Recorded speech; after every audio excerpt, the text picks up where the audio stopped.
Hello, everyone. You're probably getting as tired of this as I am, and yet everybody continues talking about North Korea. And the frustrating part about it is that everybody's saying the same exact thing. It is a huge risk. It's, something that has negative implications in the region, and so on and so forth. Folks are eagerly listing all of the negative uh, aspects of this. Ukrainian intelligence states that while they're not there yet, possibly there's 11,000 North Korean troops that are getting ready to get integrated within the Russian troops and be dispatched to Ukraine. There now appears to be a video of North Korean soldiers preparing to be shipped off there. There are now images showing the movement of troops to Russia in order to be sent off to Ukraine. And the satellite images are supported by the information from South Korean intelligence, saying that at least 1,500 troops have already been deployed. So everybody says that this is bad. However, nobody's suggesting what we should do about this. Some suggested sanctions against North Korea. Some suggested additional sanctions toward China, since they're in this too. But we already know that that doesn't work.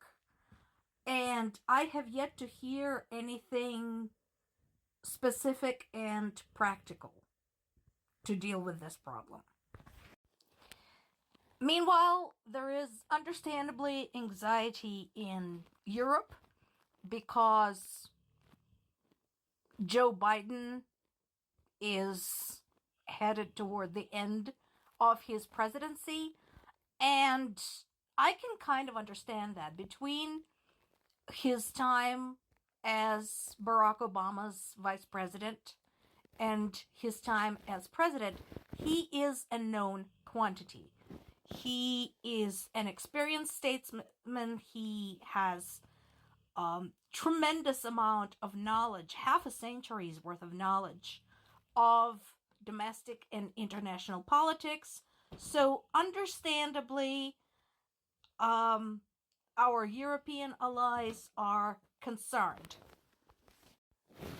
While Biden's visit to Germany, likely his last one as the President of the United States, has been very brief, he spent a lot of time talking about the situation in the world today. Not just the war in Ukraine, but also what's going on in the Middle East, various impacts, various ripple effects throughout the world. And that is a good reminder, because by now, folks in Europe, you know, the US is a loose cannon. Okay? We have elected W twice. Okay? We have elected Trump over Hillary Clinton. And the asshole is still not in prison, and he's running for president again. So, I can understand why the long-term dominant presence of the US in the international arena made other nations reluctant to push the international agenda of their own. It's time, folks. Figure it out. You know the dangers. You have the front row seats to the war in Ukraine. Stop relying on the US. Do I want US to continue being a reliable ally to Europe? Sure. Do I support NATO? Yes. However, I understand, having lived both in Ukraine and in the US, I understand that these things can change. The political climate can change depending on the results of one election. So, don't wait, folks. Think for yourself, do for yourself. Sort it out.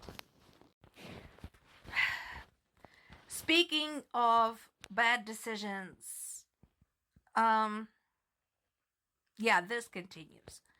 So, once again, you know, I know that I'm not popular because I don't like Zelensky, but here's another example of why I don't like him. You gotta really kind of think before you speak. He says that his plan for Ukraine is to either join NATO or pursue nuclear weapons. I'm not saying those are bad ideas, particularly the one with the nuclear weapons. We should have never surrendered them to begin with. However, the problem with the whole NATO thing, and I mentioned this before, is that it's not like joining a gym. It's not like you fill out a form and you pay your, monthly dues and you're in. It doesn't work like that. So, how can you just say that is your plan? And while some of Ukraine's allies, such as France, continue reiterating their support for Ukraine, they cannot fail to notice the issues with Ukraine's current leadership and with that leadership's ability to think strategically. We keep going back to Zelensky's so-called peace plan. I like the way they framed it in this particular article. I agree, it is so-called because it's no plan at all. We have what? Part one, join NATO like it's nothing. Snap the fingers and you got it. Develop your own nuclear weapons. Again, hello. That's not exactly something you can just do on the weekend. Number three, achieve victory through negotiation. How precisely do you think that's going to go? Remember, Russia's condition for even considering negotiations is that they get to keep 20% of Ukrainian territory, and that includes Crimea. The last time I checked, majority of Ukrainian people were not okay with that.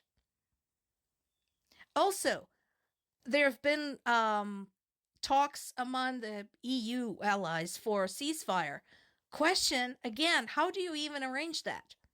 We know Russia is not going to abide by the rules of a ceasefire. How do we know that? So far, we know very well Russia has violated every single international convention out there by first invading their neighbor and then proceeding to commit atrocities against civilians, proceeding to violate Geneva Convention when we're talking about their treatment of POWs. So what makes you think they're going to abide by the rules of any kind of ceasefire? They're not going to. The moment Ukraine stops fighting back, they're going to advance, period. So there better be some better ideas out there. Some good news, at least. There's been another prisoner exchange between the two sides. That's a good thing. By the way, that partly answers the question a lot of people have. Why do we even bother dealing with the United Arab Emirates? That particular question actually sits kind of in the same bunch of questions that pertain to the dealings with Saudi Arabians and to some extent with Israel, despite the fact that right now Israel has a terrible leadership. Two reasons. One, we need some kind of alliance in the region. U.S., as we know, is not exactly welcome in the Middle East. And we've had some disastrous interactions there. However, with the presence of some of the biggest terrorist organizations there on the ground, we need source of intelligence. And those countries that are still talking to us there provide us that intelligence. The other role is this. It is a neutral party that can negotiate these prisoner exchanges. It has nothing to do with NATO. It has nothing to do with the US. It has nothing to do with Europe.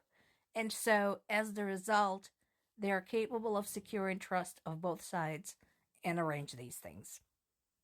It's complicated.